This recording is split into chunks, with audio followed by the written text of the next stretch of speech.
All right. Well, good morning, everybody. It is, and it's morning here where I'm writing in from today or calling in from today. Although I think some people it's the end of the day, some people it's earlier, some people it's noon. It's truly a gift to gather around this. I woke up so excited today about what we're about to get up to and the work that we're about to do here. Old Stories Still Speak is the name of the series, and I'll give credit to one of our presenters. We were supposed to start last week with Natalie Pepin, an amazing, amazing woman I'm just getting to know, lives out in Alberta. And she's going to be joining us for the last session now. If you want to check her out, Meeting My Ancestors is her work that she does. But an amazing, amazing person. And something came up and we weren't able to start last week. But it was actually Natalie who suggested the name Old Stories Still Speak for the series. And I think after my little intro here, you'll have a little bit of context around what that means if you haven't thought about it already. So Old Stories Still Speak, Myth, Land, and Ancestry is what we're getting up to. And this is session 1 of 4 that we'll be diving into over the coming month here. Now, I want to give a little bit of background on myself before I introduce you to the two people that are going to be sharing with you today, Hanalei and Dougie MacKay here, or Dougie MacKay. So my name's Chris Gilmore. I go under Chris Outdoors kind of in my work in the world. And I know some of you know me quite well, and others are probably meeting me for the first time. And my work is kind of at the intersection of 4 different realms, and I want to share a little bit of that background and how it relates to why this series came to be in the first place. And I also want to honor an important part in the lineage and the story of this coming to be right now. So my work's kind of at the intersection of deep nature connection and land-based connection with regenerative and sustainable design, with adapting to change. When I say that, I think about things like emergency and disaster preparedness and planning for the changing future. And then also stewardship. And I mean stewardship in a really broad and holistic way. You know, stewardship of self, stewardship of the land, and stewardship of community and others and relationships. And if I was to break those down just a little bit more, when I say nature connection, I was brought up in a world full of nature knowledge, where we learned to identify trees and name trees, or we learned, about the birds and the plants.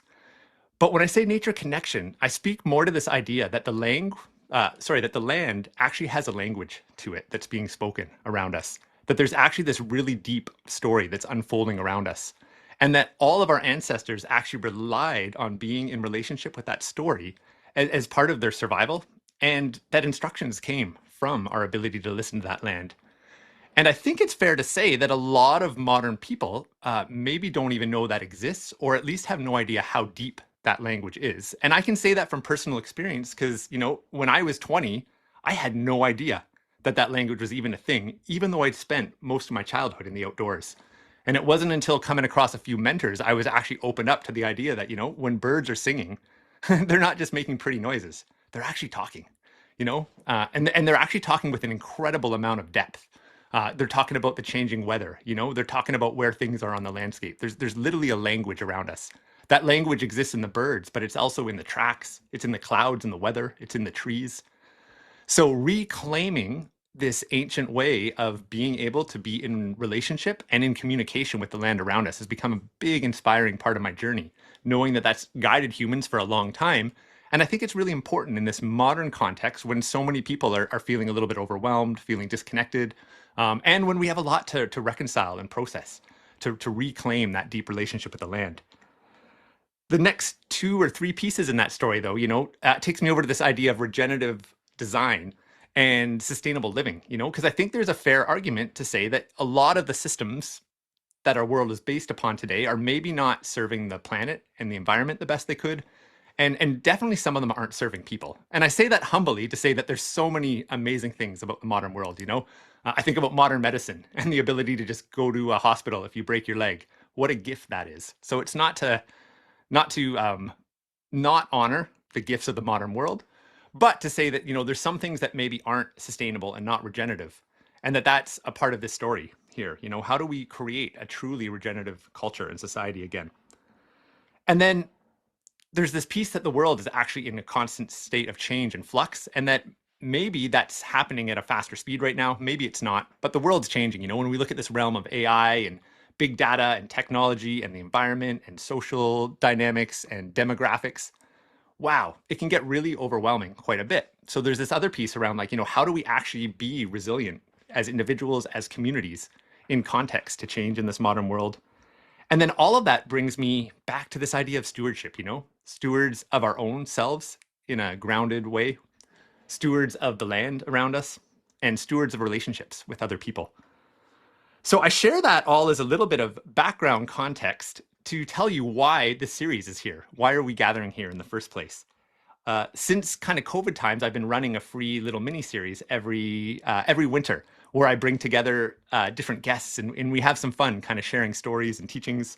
So last year we actually run a series called the Resilient Future Series, and it was actually talking about some of the biggest challenges of our time and how do we design more regeneratively and more sustainably when we think about that conversation of change. Past years we've dove more into like deep nature connection and those elements that I just shared there. So in thinking about what I wanted to do for this series, the reason that I chose to focus on mythology is I actually think it beautifully weaves all four of those together. And the stories, the old myths have been so alive for me personally lately. And, when I think about some of these big shifts that are happening in the world right now, there's a lot to reconcile, and I know a lot of people that are really feeling like that. When we watch the news in the morning and we hear about all these terrible things going on, and then we hear about all these beautiful things happening maybe locally in our community, and then we think about the bills we have to pay, and there's just so much to navigate and figure out. And then put on top of that, each of us is on this individual life journey, where our body ages and we transition. And what served us yesterday maybe doesn't serve us today. Or maybe, we step into a new frontier and it's like, I don't know what it's like to be a parent. I don't know what it's like to be midlife. I don't know what it's like to be older life. There's these transitions that we go through in life, this journey we're on. And what I've found is that myth has so much to offer in this domain. Myth has memory, literally for thousands and thousands of years. Myth has captured the stories of the people and the times of the people and the stories of the land. And it has this memory that can be accessible and valuable to us today. Memory that may support us, in reconciling some of these big questions in life that can be really hard to just think about through our modern minds.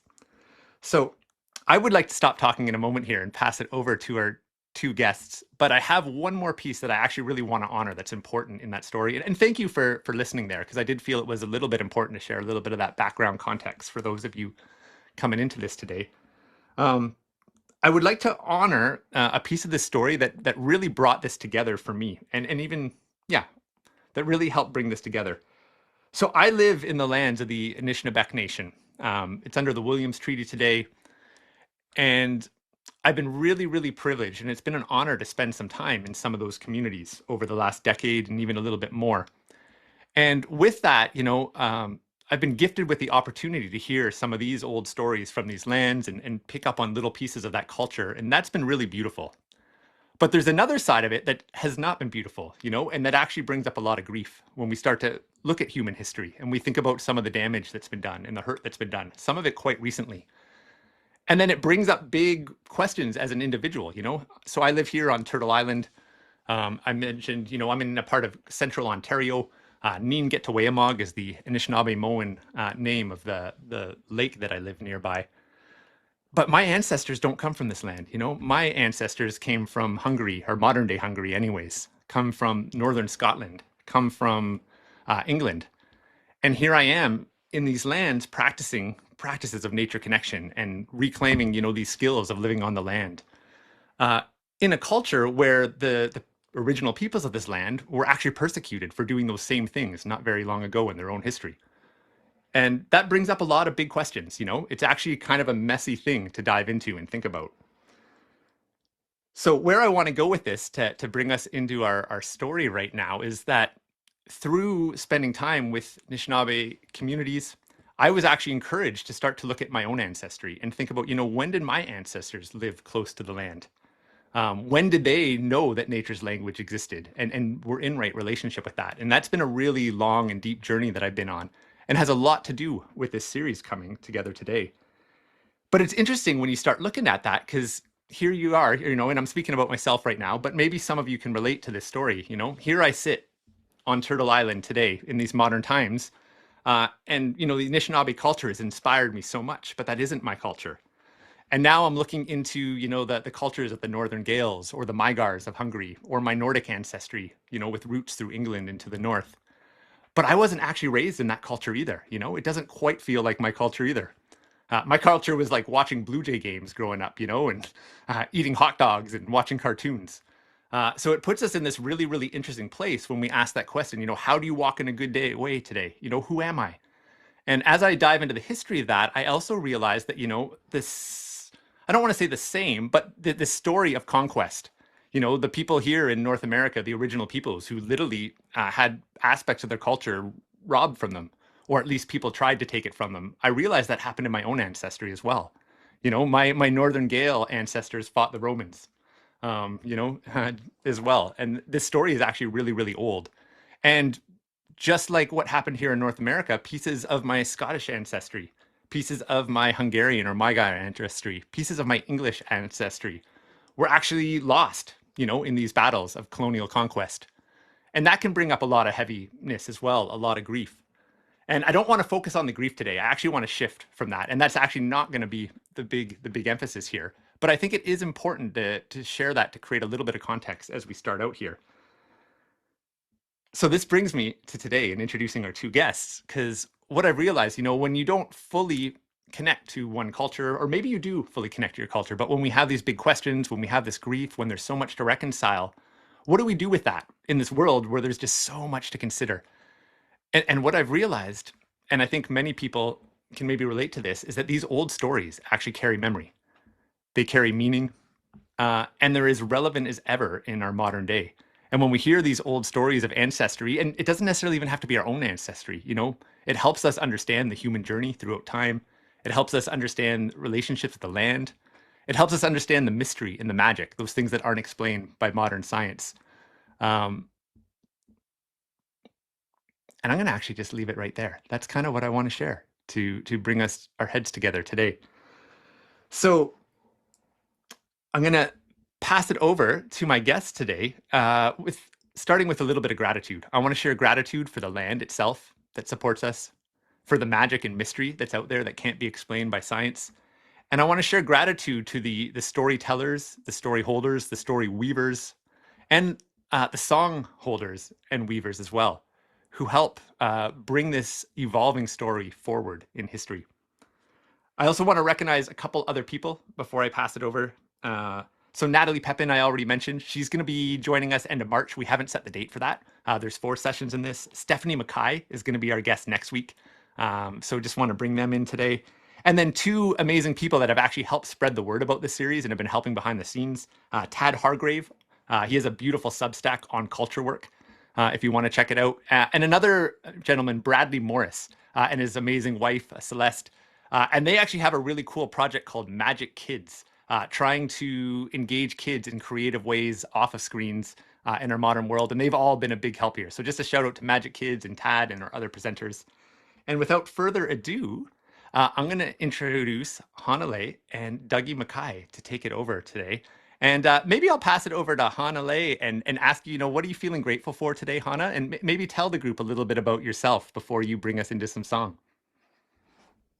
Okay. Hi, everyone. I'm greeting you, though I can't see your faces. And I'm grateful to be on this path of remembrance that has its spirals and twists and surprises, and to be on the slow path of remembering what it is to be a human of the earth, to be connected to ancestry, even though my story as an American is similar to yours, Chris, around not quite belonging here, not quite belonging here, but also belonging at the same time. And what else did you want me to share? Oh, just whatever you'd like to tell them about kind of your work that you do in the world, and maybe if you wanted to mention Weaving Remembrance and your your Cool. your music. Yeah, I'll say first that it's early morning here. I'm on the lands, the ancestral lands of the Kanaka Maoli here in Maui, Hawaii, a place that has been a soul home for me and really helped to, I would say, rewild me in a lot of ways, eating from the land here. And a handful of years ago, I also was feeling the poverty of not being connected to the songs and the stories and the practices of my ancestry. And so I ended up starting an organization founded around that called Weaving Remembrance. And I see some of you here have been in our courses. We've been blessed to have Dougie on many of our courses and also get to weave with him in person and appreciate his work. So I'm glad you all get the treat of getting to experience his skill.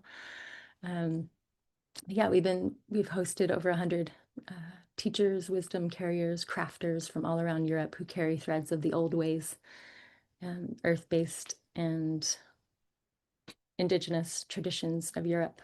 So that's what I've been up to the last years. So this is very resonant. This series is very resonant with the work and the world that I've been in, and it's been really rich.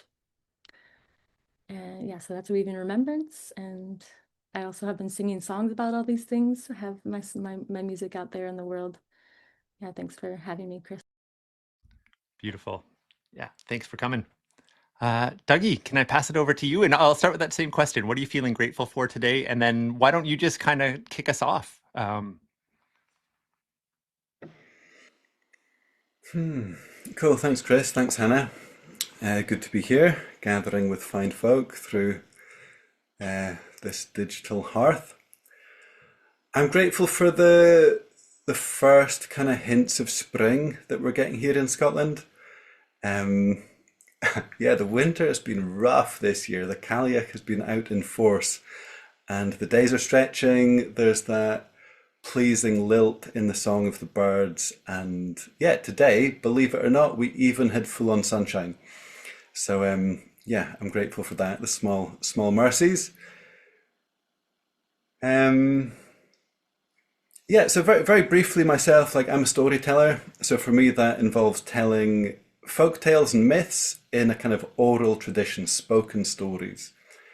And yeah, very briefly, my way to stories was like I grew up in the Highlands of Scotland, and in a way, storytelling is still in the water up there. But it was actually after I left and came to Edinburgh that I saw someone stand up and be like, I'm a storyteller, and telling folk tales in a almost like a performative style, and something registered in my brain.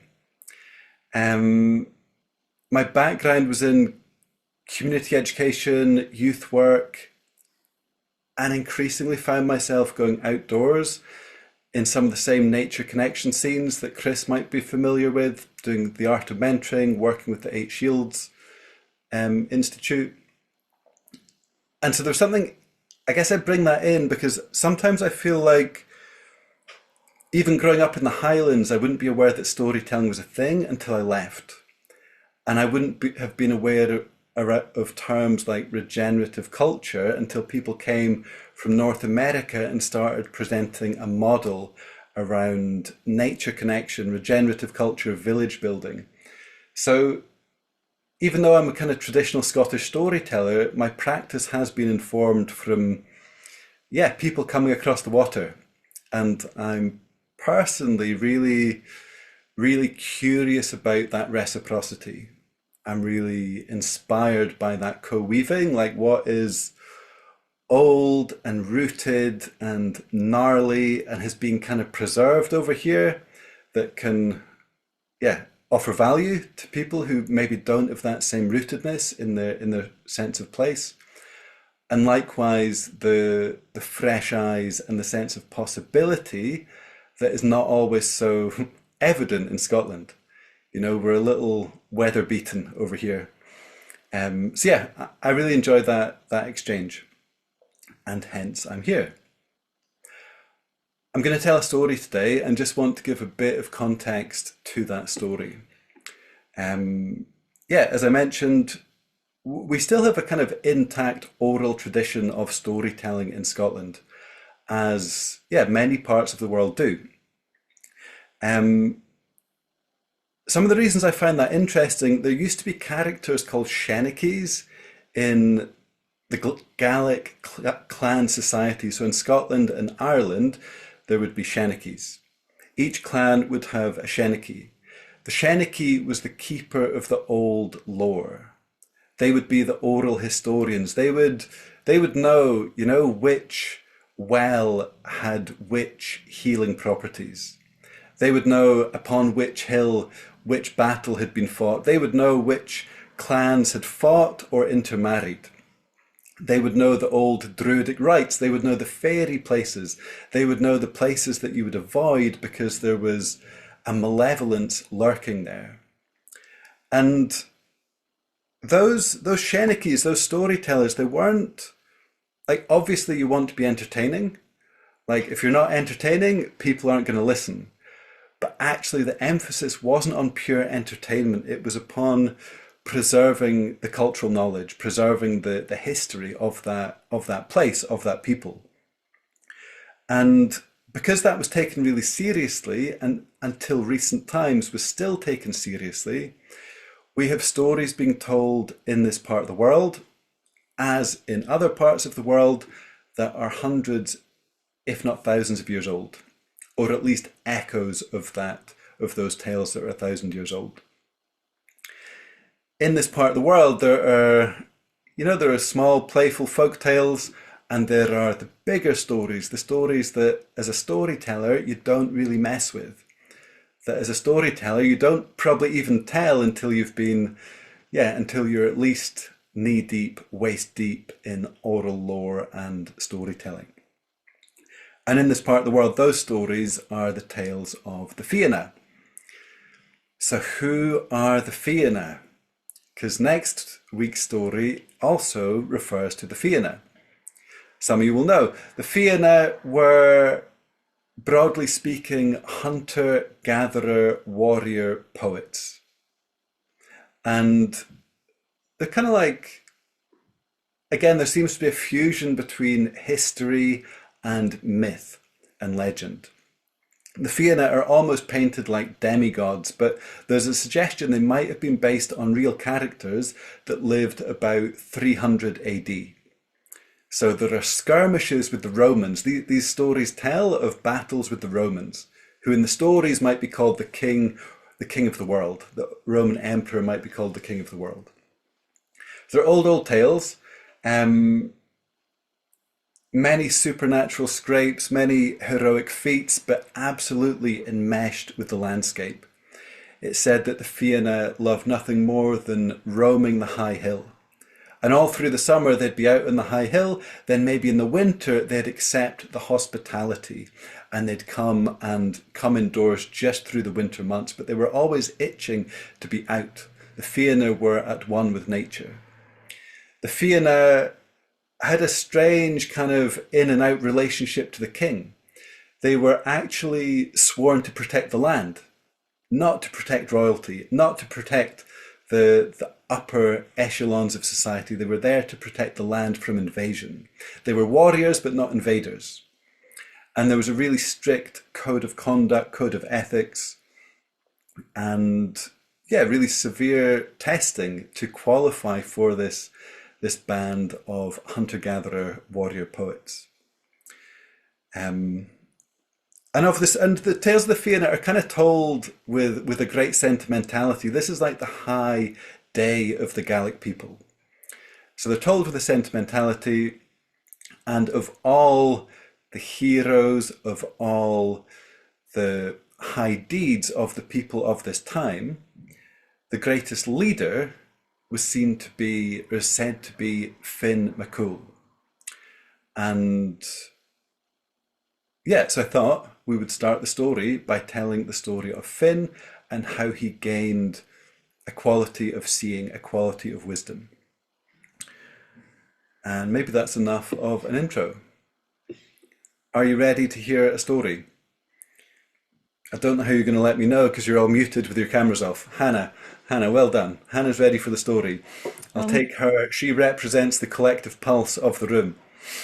Are we doing song and then story, or going into Oh yeah, story? of course. Yeah, okay. We're almost ready for a story,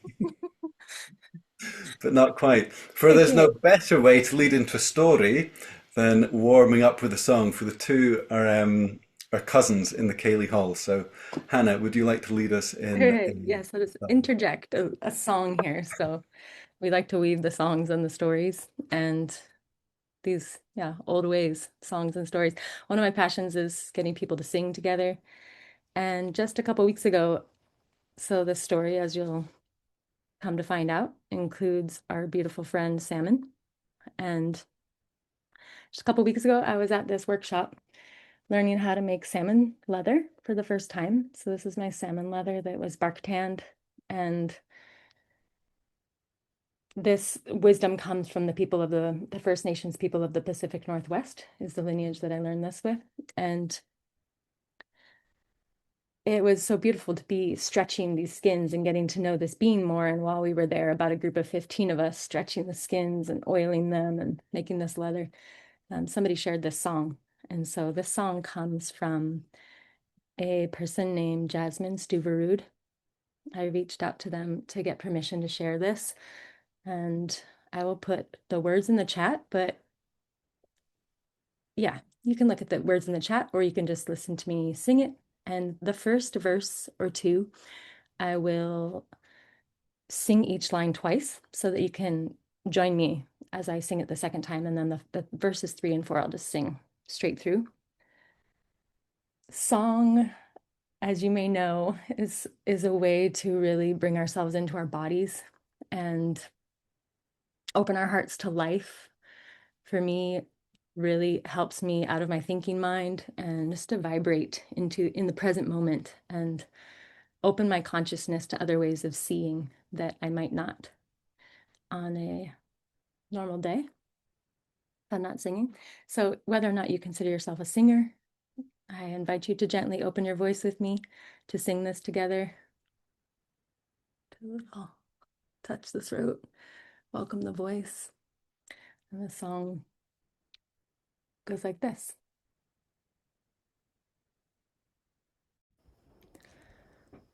Salmon swim in spiral, come back to your home. Salmon swim in spiral, come back to your home. Swim into the river from the white sea foam. Swim into the river from the white sea foam.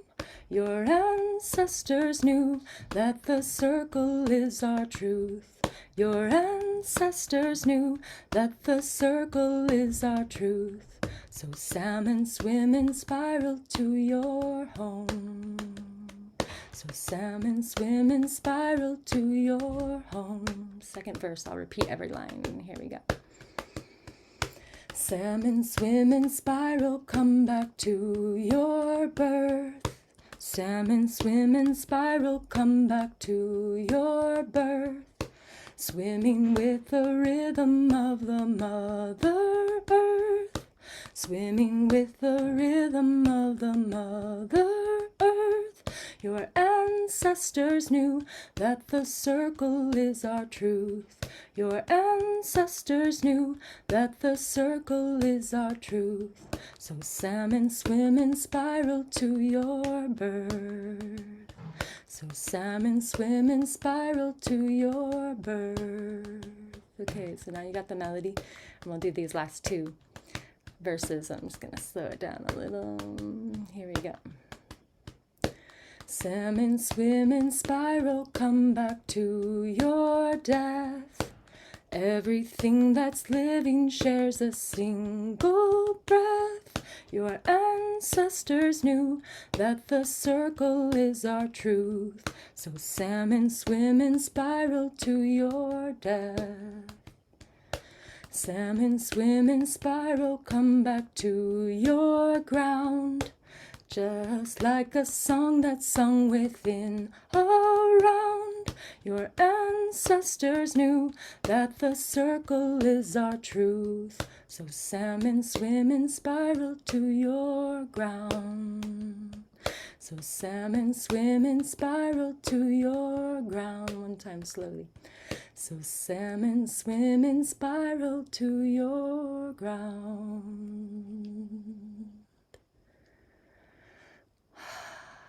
Thank you for singing that with me, and so much gratitude to the creatress of that beautiful song, Jasmine.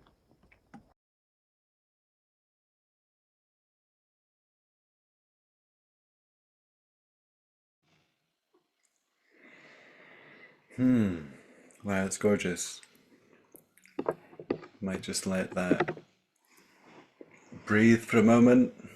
We'll just kind of delight in the majesty of that song.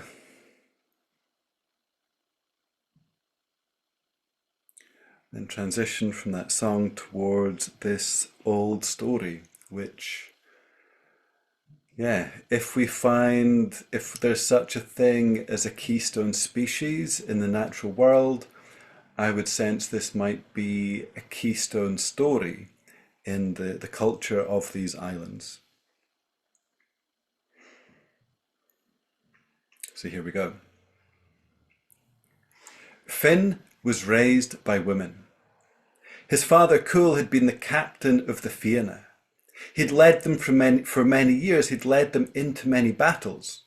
He was generally renowned as a good leader, but Cumhaill had fallen into trouble. His heart had got him into this trouble. He had fallen in love with the High Druid's daughter. Now, if you don't know that word, a druid is like an old pre-Christian nature priest, a kind of magician. And Cumhaill had fallen in love with the High Druid's daughter, a woman called Morna. There are two versions of this story.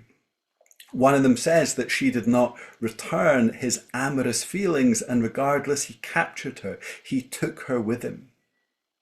Other stories say that she was quite happy, that she felt as fond of him as he did of her. She went with him willingly, but either way, her father, the High Druid, was raging.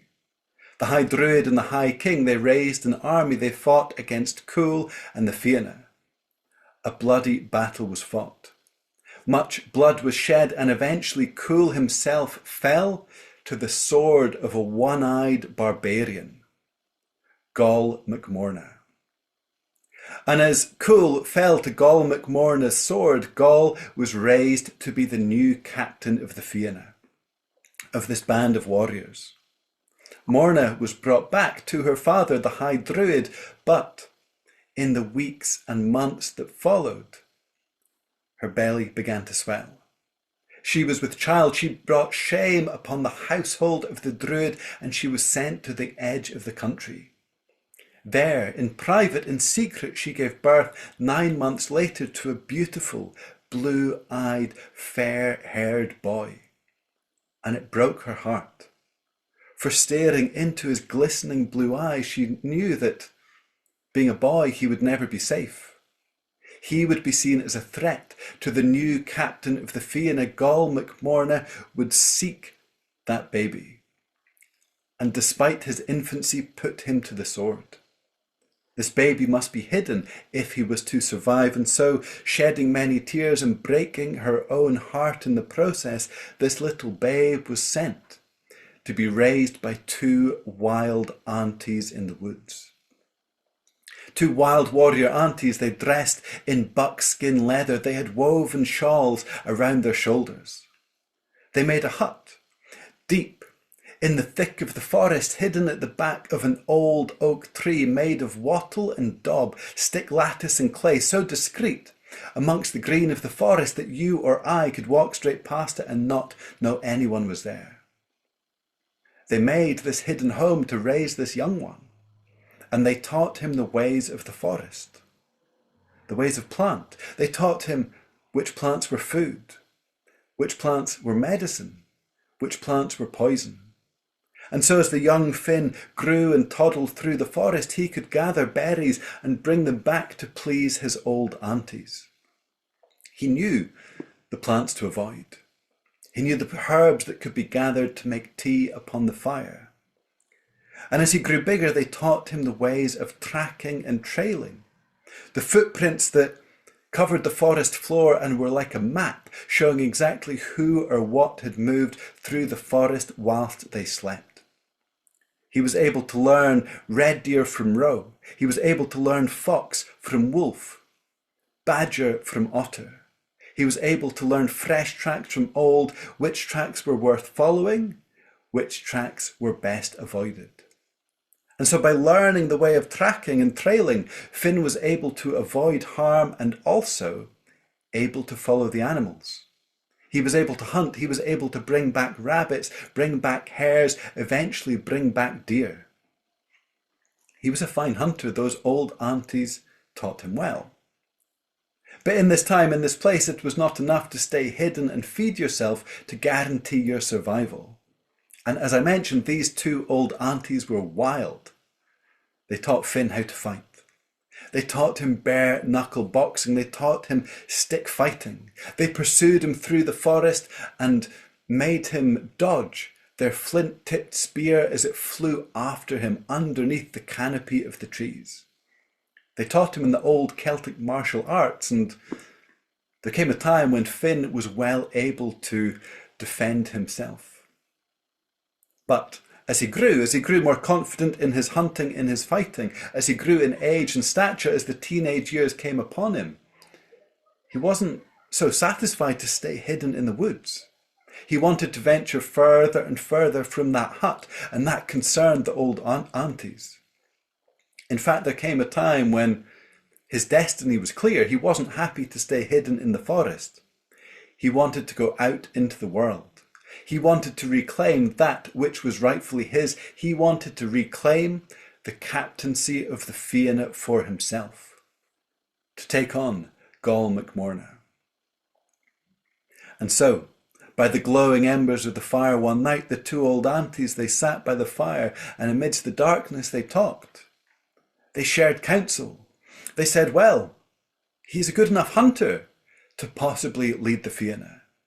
He's a fine enough warrior to potentially lead the Fionn. But there's one area of skill in which he is lacking. His poetry's not up to scratch. And in these times, in this place, this was an essential art. You could not lead a band of warriors without being a fine poet. And the aunties, they couldn't teach him in the ways of the poetic arts. But there was one who just might be able to. There was an old druid called Finnegas, one who conjured sunsets with words, one who was lyrical as the song thrush in June.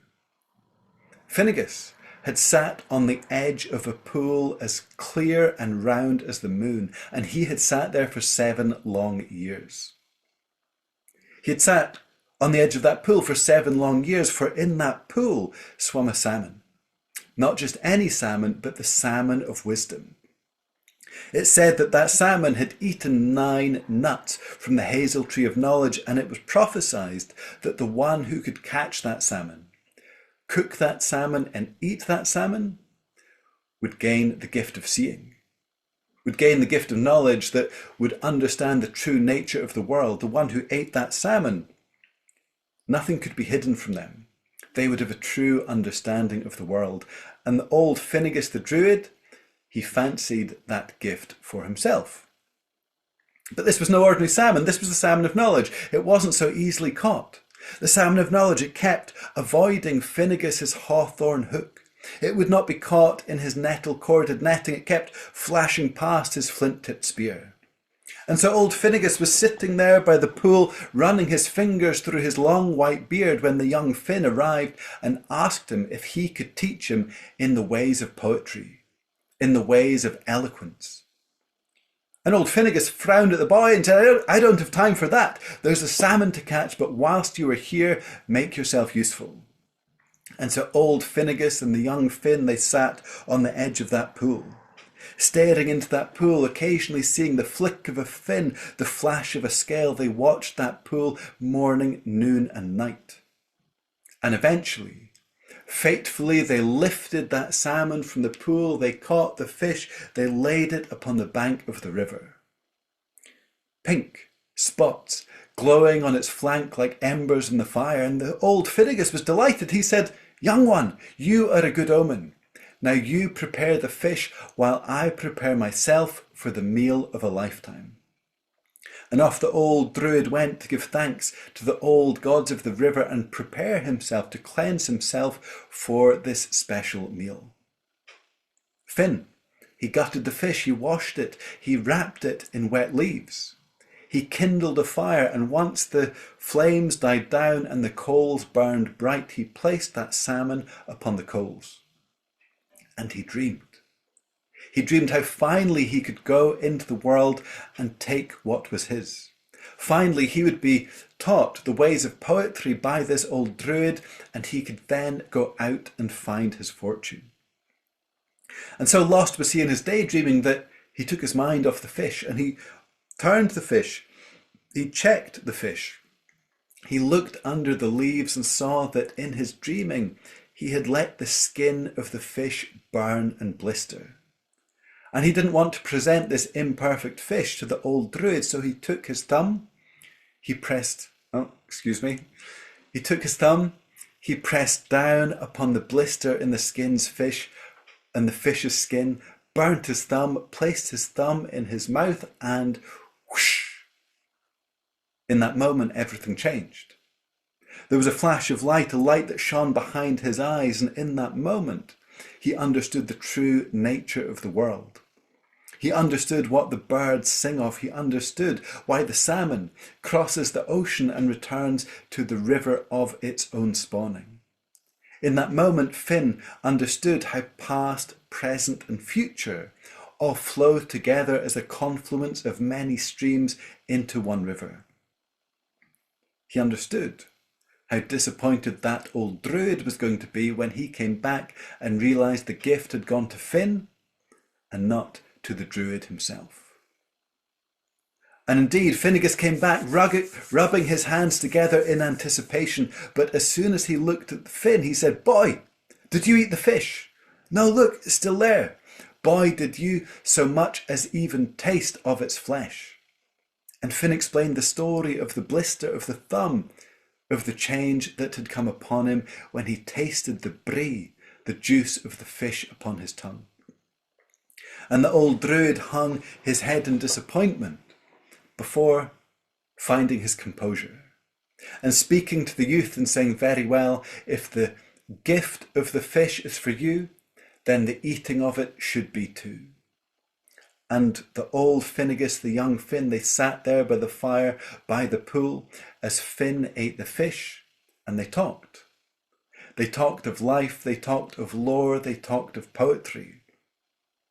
And eventually, indeed, Finn left the old druid. He went and reclaimed the captaincy of the Fianna and became the greatest leader of that golden age of the Gael. And it said that it is not because Finn was the greatest warrior that he was the greatest leader. It's not because he was the greatest hunter or even the greatest poet. The thing that set Finn apart from all the other leaders, all the other heroes of that time, was this gift of seeing, and seeing truly. It said that nothing could be hidden from Finn. He understood the true nature of the world. And it said that with that seeing, there came an impeccable judgment. And with that judgment came a great generosity. And hence, all these years later, we're still celebrating the high deeds and the leadership gifts that Finn shared with the Fianna. And that's the end of that story.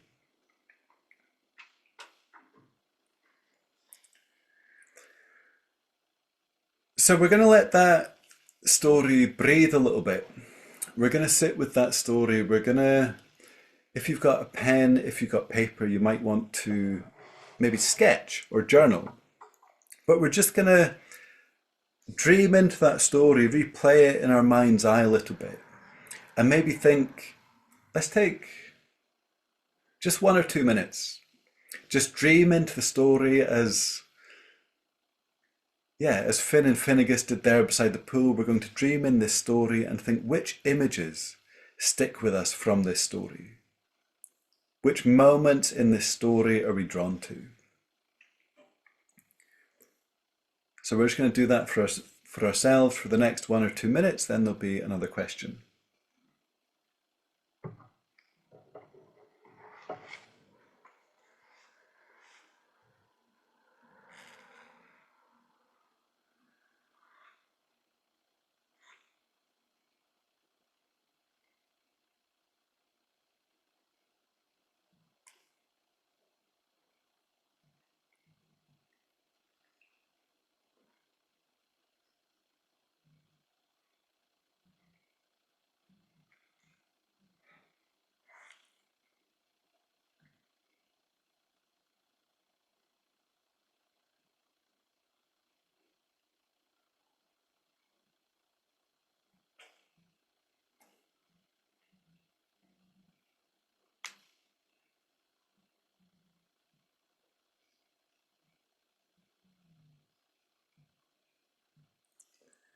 So where do we find ourselves in the story? Which moments speak to us personally? Which images are the most resonant? And it's not always the moments that are logically important that stick with us.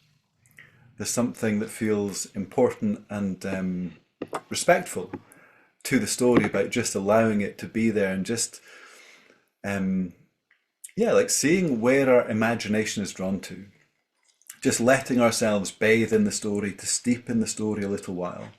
And it might be every time we hear it, we're drawn to a different moment and a different image jumps out at us. And yeah, we could choose to do that for much longer, and it could be really rich. We're going to keep moving though, because we have limited time tonight. So we think, which moments in the story jump out at us, which images stick with us, where are we personally drawn to? But then we might, maybe I would take two different approaches to this story. This story, sometimes I feel like these old stories are like recipes. The stories that are, and if you want to put the moments you were drawn to in the chat, feel free to do that now. Sometimes I feel like these stories are recipes.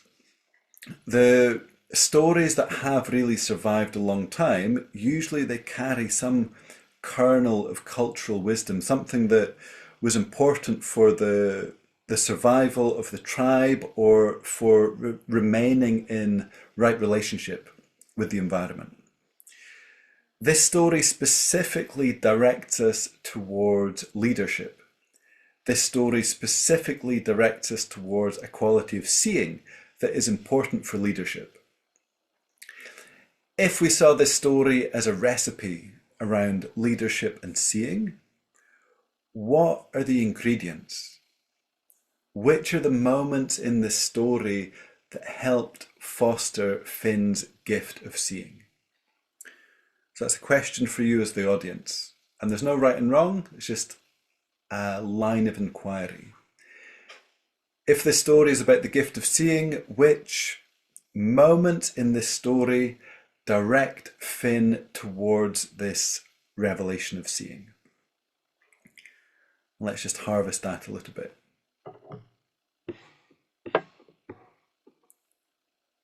And again, every time we hear the story, it might be a different piece that speaks to us.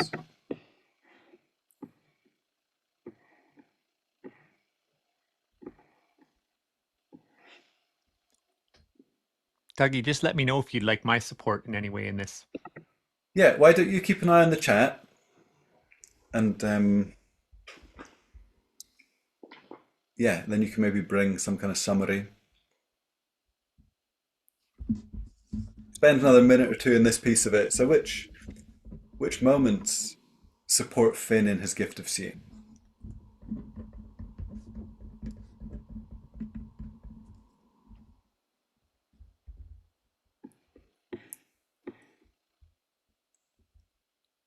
So it might be nice. So Chris, is there anything in the chat that's really jumping out for you? Yeah, I'm just going through them here. One neat piece is that coming out here is people are recognizing the character of the druid and the fact that the druid didn't show jealousy in that moment, and actually, to think that the druid sat there for how many years, trying to catch that salmon, and then in that moment, just so humbly accepted that the fate might be differently. So that seems to come up as a point there that maybe, in the role modeling of that gesture, even humility. Yeah, it's such a beautiful moment in the story. And again, Finnegas the Druid, he's heard this prophecy, that one bearing his name will eat the salmon. And that and it feels like this funny moment where it's like, the story, it feels like he's fully invested in getting that salmon for himself. And yet, as soon as the gift goes to Finn, that old druid he realizes the nature of what's happening. He realizes the rightness of the gift going to Finn and not himself.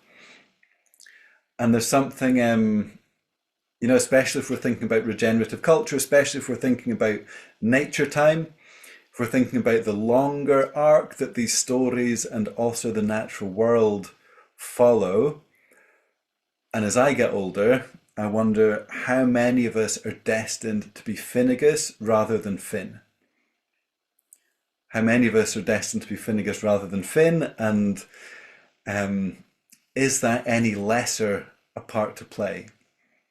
So I think there's a really sweet nod to the grace of elders in that moment, and the cumulative knowledge, and a culture that is intact has that to pass on to the youth, even if they don't get the full gift of the seeing themselves.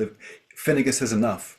He's listened to the story. He's been dedicated. And I sense that in that story, we hear those 7 years by the pool. That's one line in the story. That's like 10 seconds. But what happens in that 7 years with the old druid? What does he learn? And I really sense this. Like, of course, he's fishing. He's getting to know the movement of the salmon. He's getting to know the movement of the water. He's probably making cordage. He's probably practicing a whole load of handcrafts around to give him the possibility of catching the salmon. But there's a lot of reflective time. There's a lot of staring at the moon, staring at the pool under moonlight. There's a lot of, noticing all the other creatures that come into that pool and go out. So, yeah, there's something about that devotion. There's something about the commitment. There's something about the learned and the earned wisdom. And the druid doesn't just explain that to Finn, but somehow the old druid is holding something so Finn can arrive, and there's this eureka. In a lot of these old stories, there's this interplay or there's this question around fate and destiny and will. So we see that classic dichotomy playing out in that moment. But yeah, the grace of Finnegas certainly feels like it's an ingredient. Intact, benevolent, graceful elders. I think any culture is stronger for them. Ooh. I was able to pick a few more themes out. Would you like a few more, or do you want to move on to the? Yeah. Do you want me to give you a summary of kind of all of them, or do you want me to do them one at a time? What feels? Yeah, give us the next one and see what happens. Okay, this one's really interesting.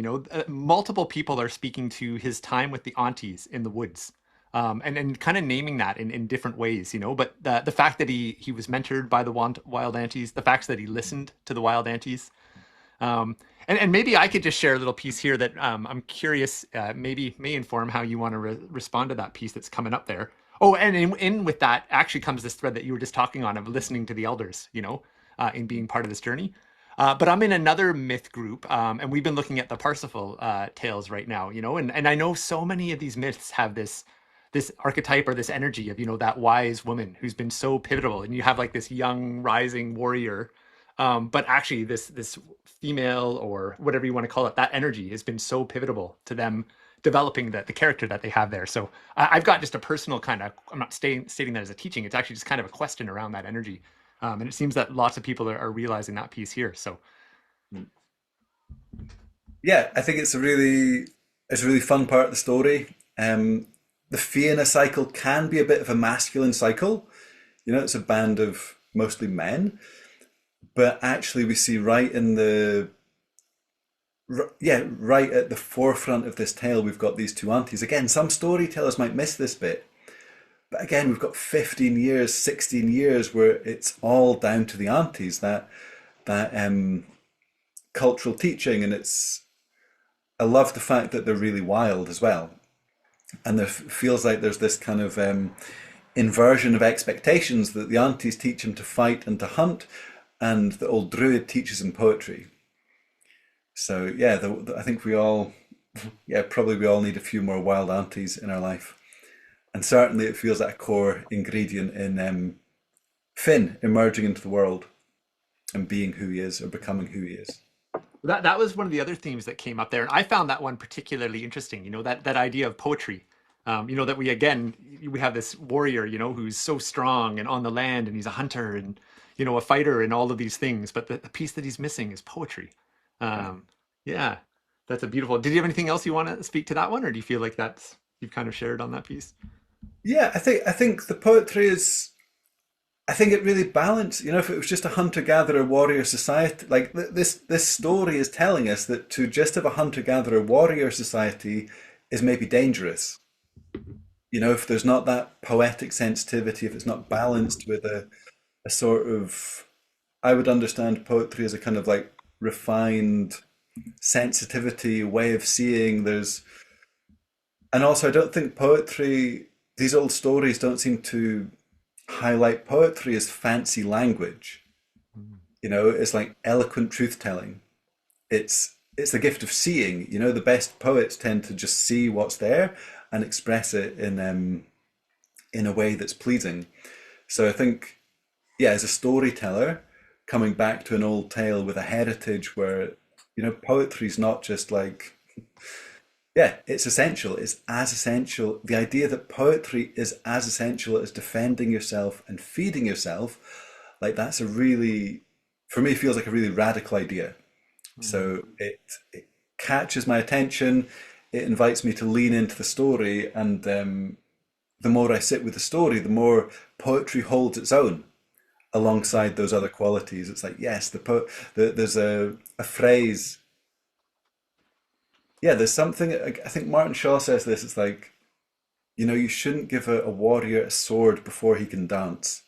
And Mm. these other, yeah, in these times, self-defense was, it probably was essential to survive.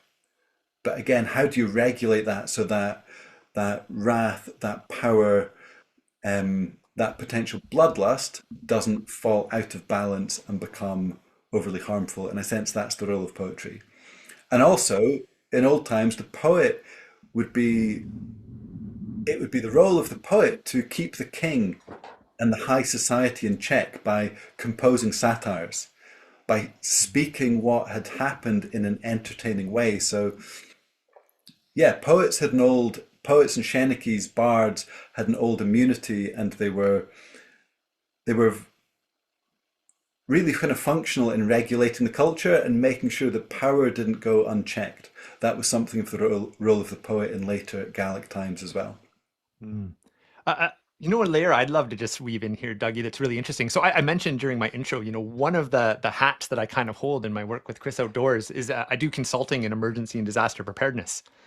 So I'm often working with first responders and people that kind of put themselves in harm's way. You could kind of think like a modern role of the Fianna, whether it's a paramedic or, a fireman or firewoman or whoever. And with doing that comes often trauma, right? Because you're exposed to this intense stuff. And then when I think back to that old role of the warrior, literally being in battle, and again in the Parsifal myth, they talk about oh my goodness, the wastelands, and the times there where like all of these knights are going off to war and fight and all these things, and there's this breakdown of morale, and they experience the absolute worst of humanity and the worst trauma coming out of it. And something that's come up with me again, this is a question that I'm just kind of holding is, what is the role in poetry and the balance of that, even in the human psyche? If you're a warrior and you're literally fighting to protect your people, and it is in defense and it is with honor, but you're exposed to that. What role do the arts, what role do poetry have in allowing us to somehow reconcile these different worlds? And then I've thought about, often in our modern culture, whether it's first responders or in ourselves when we have to make decisions that are hard, that we maybe don't want to, that maybe have consequences. What role could things like poetry even play in being supportive in that? So that's just a question that I've been sitting with. And it's interesting, again, I mentioned emergency management and people might be like, well, how does that relate to myth? And here's how I kind of weave these pieces together in my mind. Yeah. Yeah, it's super interesting. Like I feel like I could kind of get out of my depth trying to speak to, the role of poetry and but I do sense, like it gives an outlet and it somehow makes me think of like something Martin Prechtel says about grief and praise and that relationship between the vastness of the human experience and eloquence and expression, and sometimes poetry does give an outlet. And by poetry we might include, song, story, the arts. I sense poetry is quite like poetics is quite a broad um, term. But yeah, and I think maybe like even holding that thought for your story next week might be really rich. And I think next week's story might speak to it more directly Mm. than this week's. Can you say that one more time, just so it really lands? Uh, which part? Just so you just named a piece that would be fun to hold for when thinking about next week's story. Could you just name it again? Yeah, I guess like what you were saying about grief and what I heard is like harsh experience, Mm. almost like desolation and poetry, and how those two things are in relationship, and how poetry might be a response to those sorts of, Beautiful. yeah, the harshness of that experience. And I think that's, yeah, that's woven into the fabric of next week's story. Hmm. Ah, As thank I you. Maybe I'll name one more and then see where you want to kind of go with this next. But another theme that's coming up really strong is just this, and I'm reminding folks if they've kind of lost the track we're on here. You know, the original question Dougie asked here had something to the nature of seeing, right? Um, and you know, what were the traits or the elements of the story that related to that? So this other one that's coming up here is service and being in service. You know, and even multiple people mention this interesting piece of like the bubble in the salmon. You know, and here's Finn in service. You know, wanting to be just perfect. You know, in this moment here, and there's this innocence in that. But so there are many layers of being in service, and then that innocence there, and yeah, that was another theme coming up. Yeah, no, that's beautiful. And again, such a small moment. I think that's the beauty of starting with the image. You know, if we start with the images, if we like the time for the images to arise before we go into meaning making, we can, yeah, be drawn to these really specific moments in the story, like the blister on the skin. Um, but yeah, certainly there's that fundamental to the role of the Fianna was to be in service, and there's this, yeah, lots of codes of nobility and honor woven through this story cycle. And actually, when the story cycle, when the culture falls into decline, is when those codes are ignored, or when those Mm. code, you know, when there's a disruption and an ignoring of the codes of the land. So yeah, it feels like one of the reasons that the story cycle has survived is that it's signposting that, you know, signposting Mm. this way of service, this way of um, protecting the land and retaining a robustness around the culture. Mm. Wow, yeah, I can really feel an interesting balance in there. You know, the responsibility that comes with having the ability to see in that way and hold all this that he got from the salmon, and then balancing that with service, which is almost like the check on the other side to keep it in check. That's hmm. Yeah, and again, this is a really simple story. You know, this is like a 12-minute story. Like a healthy culture, we have a cosmology of stories. You know, and there's certain moments when it's like, ah, this is the moment where, you know, you're walking in the woods and a question comes to mind and you're drawn to, you know, Finn with the blister or the wild aunties in the woods. And in other moments, you're Mm. drawn to, you know, a different story in a different moment. And all this changes with time. But I sense this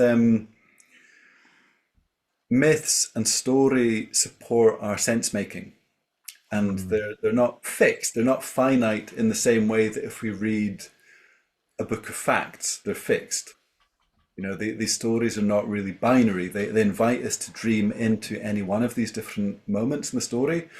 And I find like two things might be going on. One is like, how does the story speak to me right now? And my subjective sense making that comes from the story is legitimate.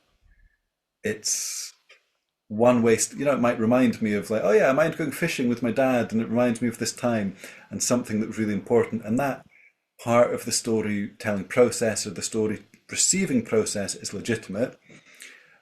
And then there's this other layer that's like, yeah, what are the codes of the old culture that are wrapped up, dressed up in this story so they'd be preserved? And again, Mm. the storytellers of old, we're thinking grandmothers, we're thinking clan Shenekes. You know, it's a really different, they have a really different objective than Hollywood or from, you know, the people writing news bulletins today. Like the codes of culture that are wrapped up in story feel like they're there with a sense of benevolence. You know, they're there to keep the children on the right path and the grandchildren on the Mm. right path. Oh. So yeah, I mean, I'm maybe preaching to the converted, but it's like there's a sweetness in spending time amongst these old stories that I appreciate. So we have probably maybe 10-ish minutes left before we want to start kind of moving towards wrapping our first gathering here today. Where would you like to go next with this, Dougie? I don't know. Maybe people might have questions. Um, and before that, okay, and before the questions, so I guess the other thing that, like relating specifically to this story, I find it eternally fascinating that we've got a really clear image at the heart of this story. It's the salmon. You know, it's not the trout. It's not the mackerel. It's not any other fish. It is the salmon.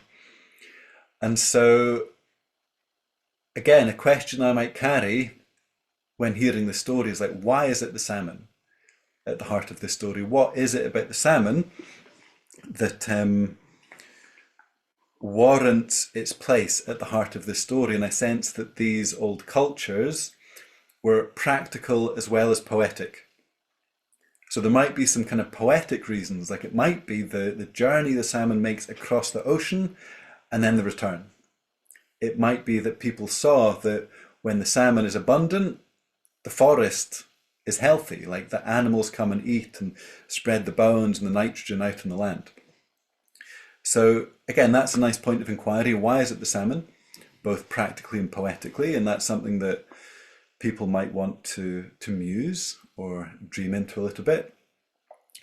And yeah, maybe that's it. Maybe that's it. We also have the hazelnut hinted at in this story. We have the hazel tree hinted at.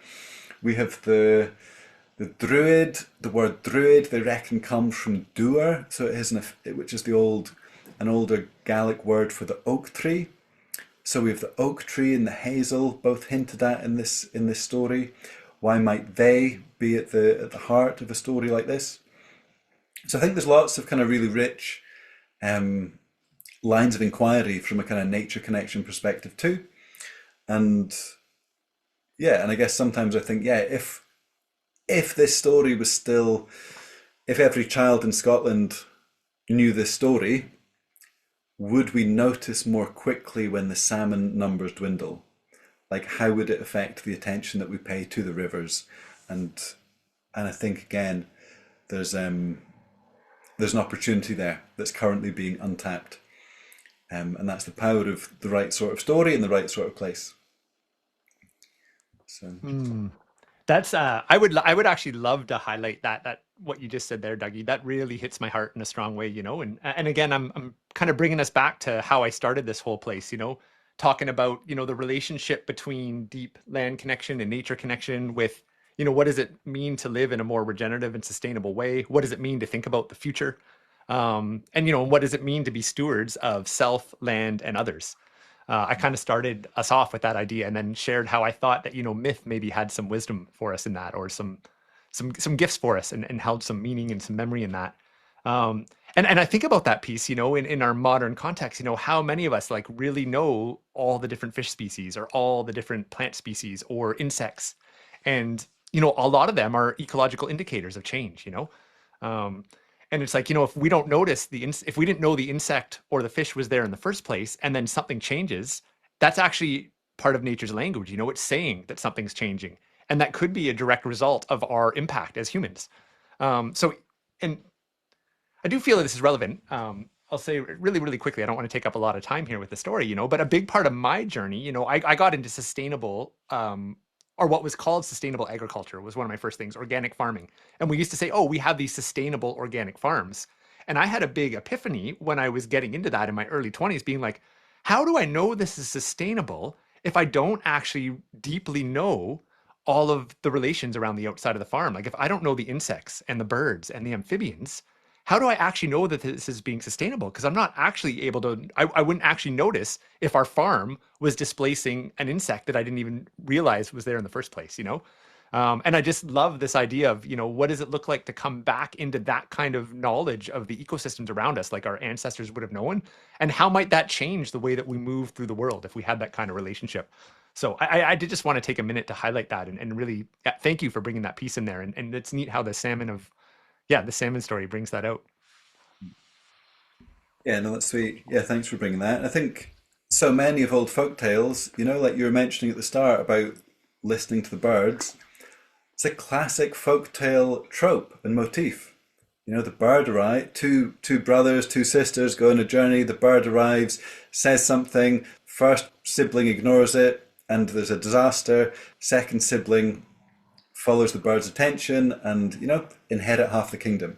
So these little really specific motifs, they used to be woven into the folk tales. And again, it's like if you're around that all the time, that like a sense that stories affect belief and perception, and that belief and perception affects culture, and that's a reciprocal cycle.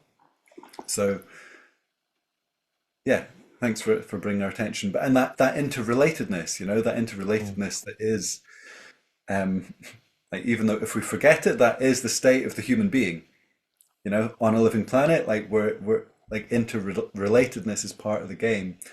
And it's easy to forget that if we're only listening to modern stories and paying attention to modern culture. And older cultures, pre-industrial cultures, pre-colonial cultures, pre-witch burning cultures, that's woven through the fabric of the culture. So that's why it's useful to sometimes go back to get a fresh perspective on what's happening now. Oh, wow. Yeah, that's a big statement. That's a lot Yeah. there. Couple questions coming up here. I love this comment. And folks, there's so many people sharing amazing things in the chat. So if I didn't share what you shared, it's not because I didn't think it was amazing. It's just there's a lot in here, and I'm probably missing half of it. I just thought this is just a funny one you might appreciate, Dougie. Someone said, "Salmon for the brain, get your omega-3s." Yeah, yeah. Yeah, I think Um, that's legit. I think they probably knew these things. Yeah. um, how many nuts did the salmon eat? Someone was asking. I think it's 9. 9? There is a word here that I didn't actually know, and I'm wondering if it actually is Gaelic. Um, were women, Shenachchies. Shenikis. Uh, that's a good question. So I probably can't give a good answer to that. I know in semi-modern times, like the last couple of 100 years, certainly you would get women referred to as Shenikis. I don't know about back in like the stricter clan time, in terms of the clan Sheniki, whether that could be a woman. I mean, there's some interesting Gaelic bards. There's a woman, oh, Mary Moore Nanoran, Big Mary of the songs. So there are certainly female bardic characters that have a real prevalence in Gaelic history and Gaelic lore. Certainly,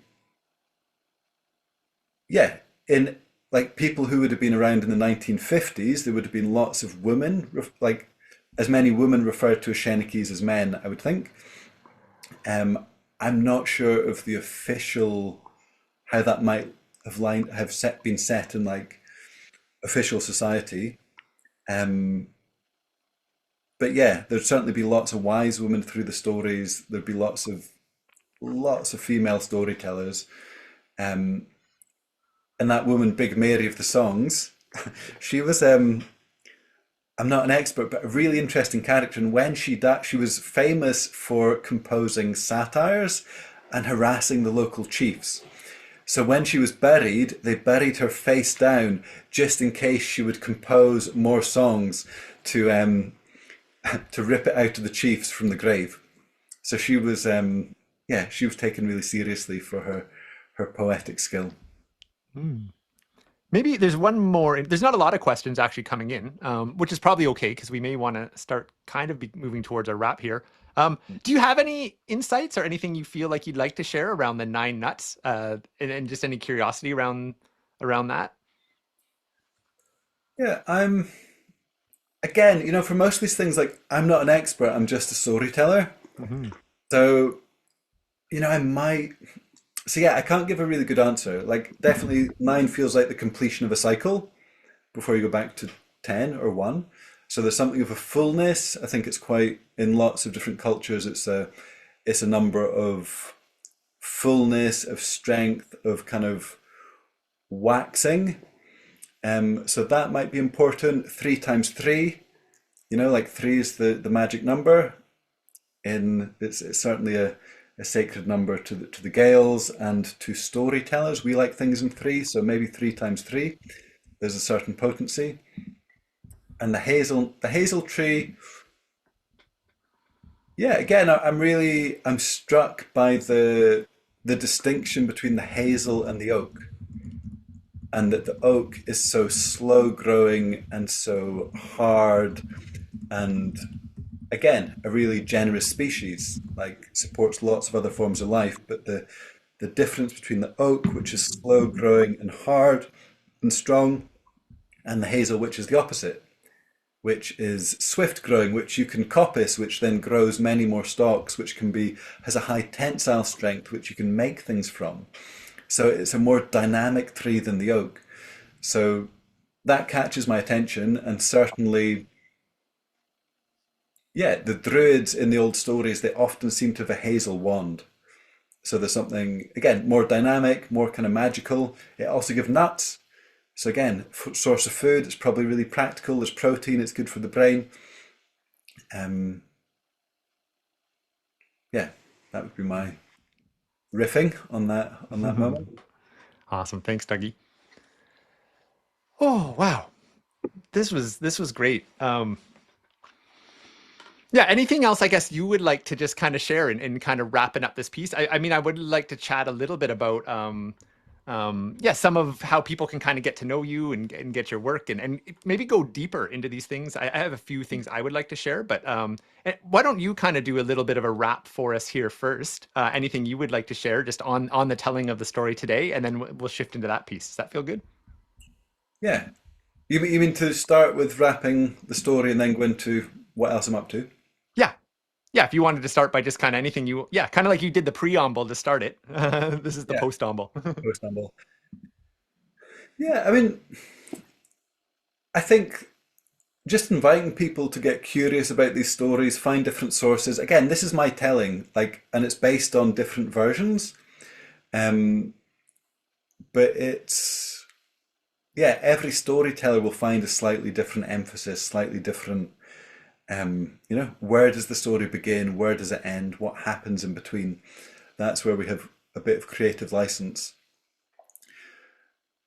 But yeah, I guess just maybe this story is an invitation into that particular story cycle, into the art of oral storytelling, into storytelling as a tool for cultural regeneration and an ally of nature connection.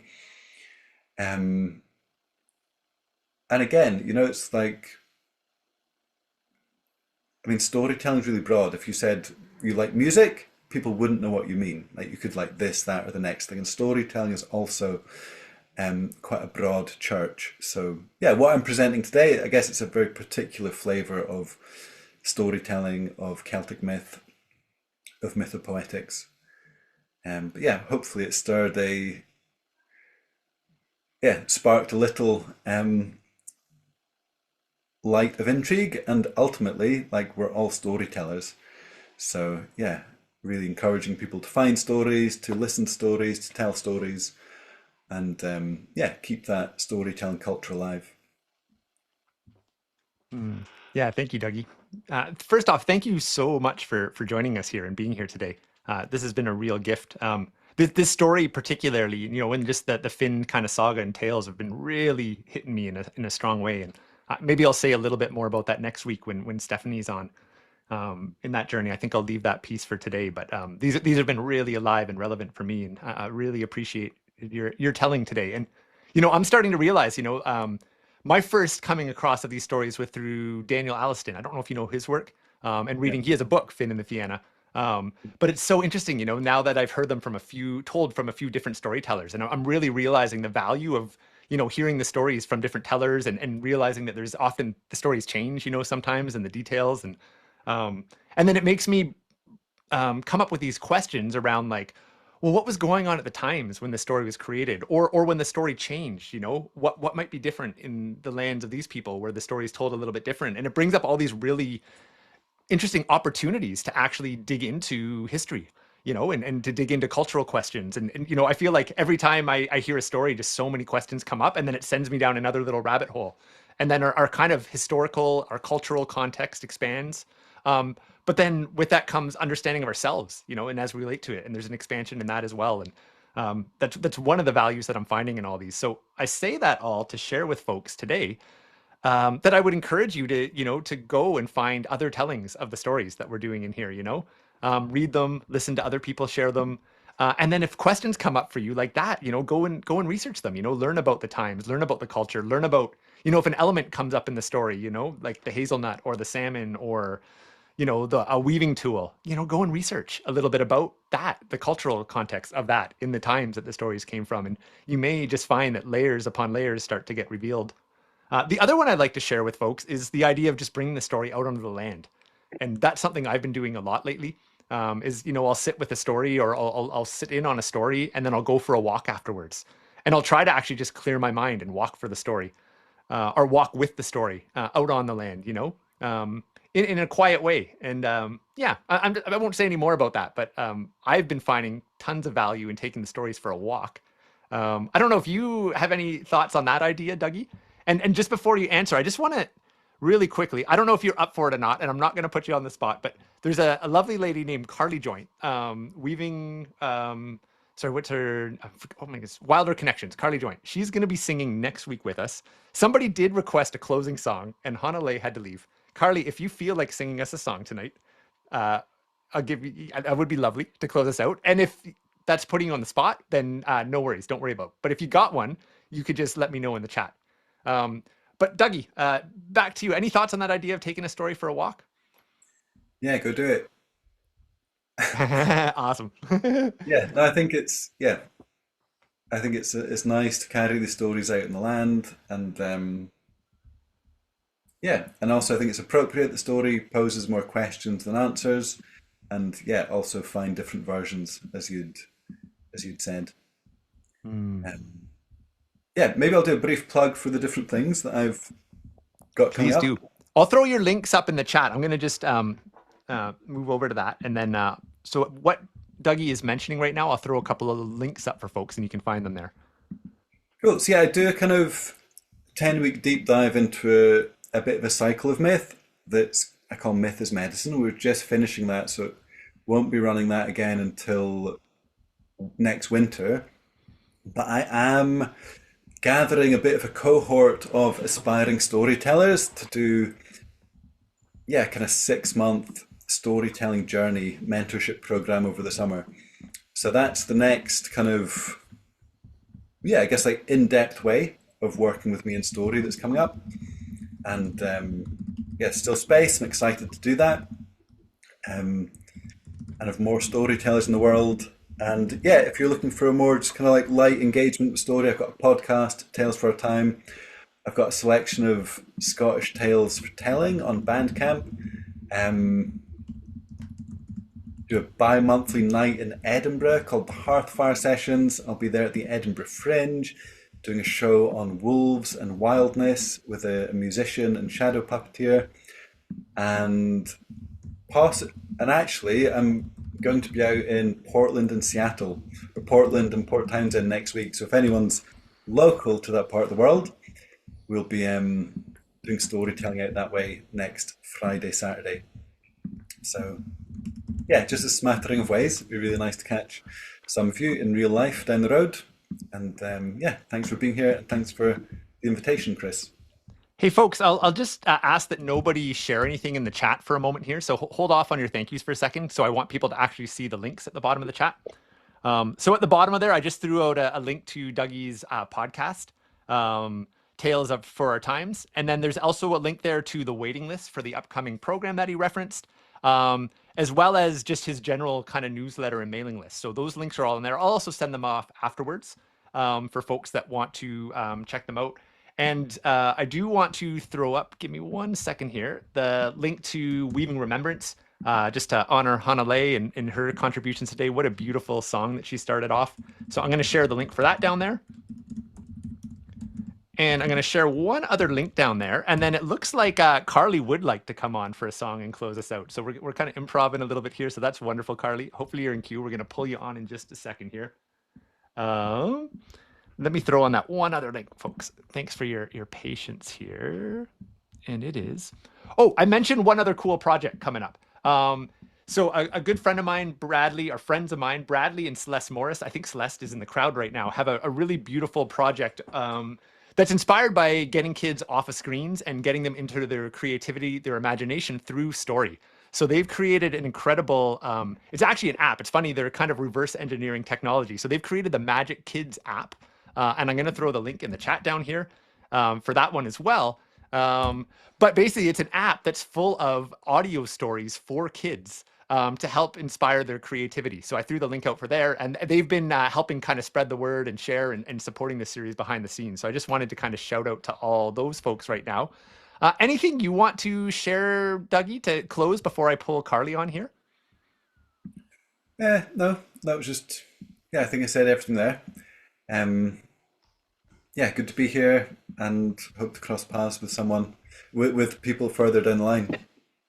Awesome. So I just put, Carly, I just made you a co-host. So you're going to be able to come on here in a second and share your screen. I have one other personal announcement, and then we're going to wrap things here. Just, again, give me one more second. I don't have a tech person helping me with that series. That would be kind of nice. I'm kind of a one-person show here. So I appreciate people's patience as I juggle around all these things. Oh yeah, okay, there we go. Last one, and then Carly. How do I make Carly come on right now? Sorry, this is probably the least graceful part of tonight's call. I'm just looking for Carly in the chat. Oh, I don't see her in there anymore. Did she disappear? Did we lose her? Oh, there you are. Carly, amazing. Okay, I'm going to spotlight you while I share one more thing here to close us out. Oh, Carly's even got her guitar. So beautiful. Hey, folks, I did just want to mention one other quick little shout out for an event coming up as well. So within my work, I mentioned Deep Land Connection. One amazing ally and foundational species here in the Earth's ecology are mycelium and fungus and mushrooms.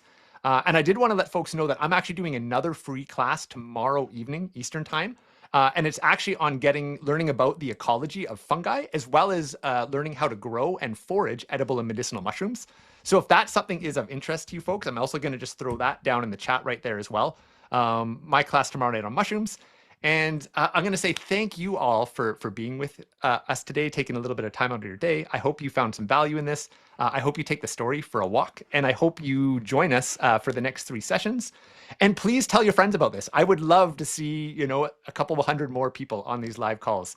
So if you know others that you think would find value in this, please share with them. And Carly, hello. Hi. Thanks so much.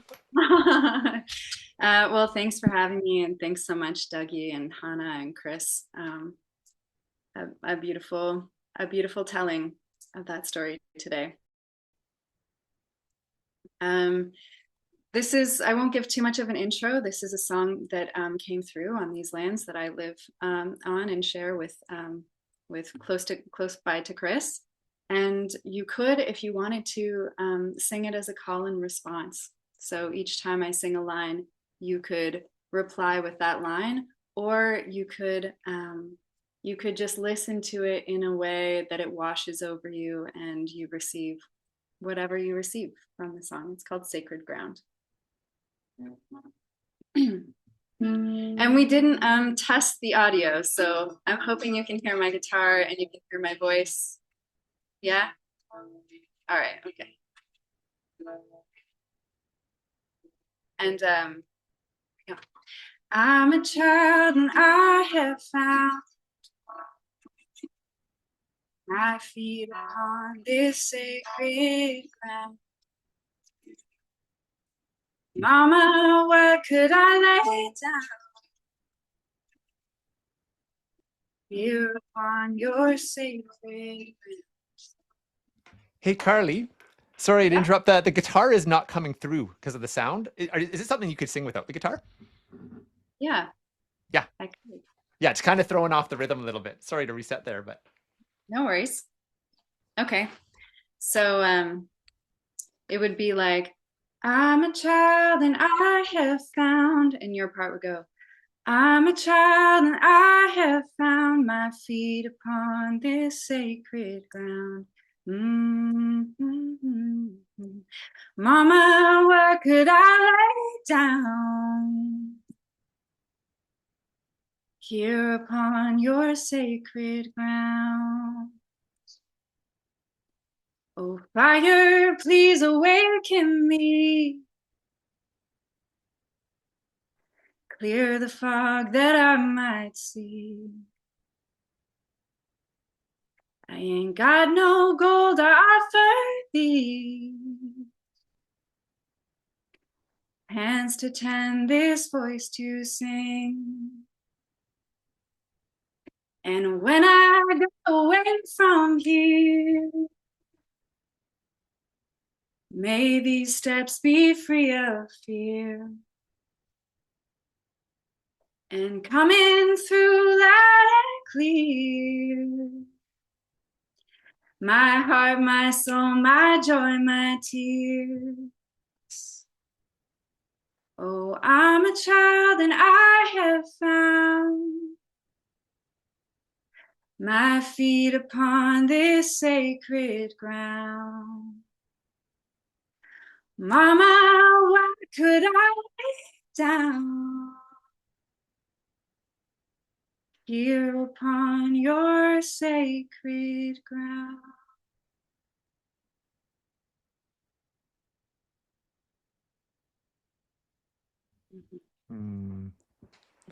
thanks so much, Carly, for closing us out. And yeah, we'll switch the settings up a little bit so we can get the guitar in the full range there next time. But appreciate us closing with a song. It seemed suiting since we started with one. So have a great afternoon, everybody. Daytime, nighttime, going to bed, wherever you are in your cycle of the day. Thank you again to everybody contributing. Thank you to everyone being here, and thank you for all the hidden pieces that support us in this work and this journey in life. And with that said, I think we'll bring it to a close.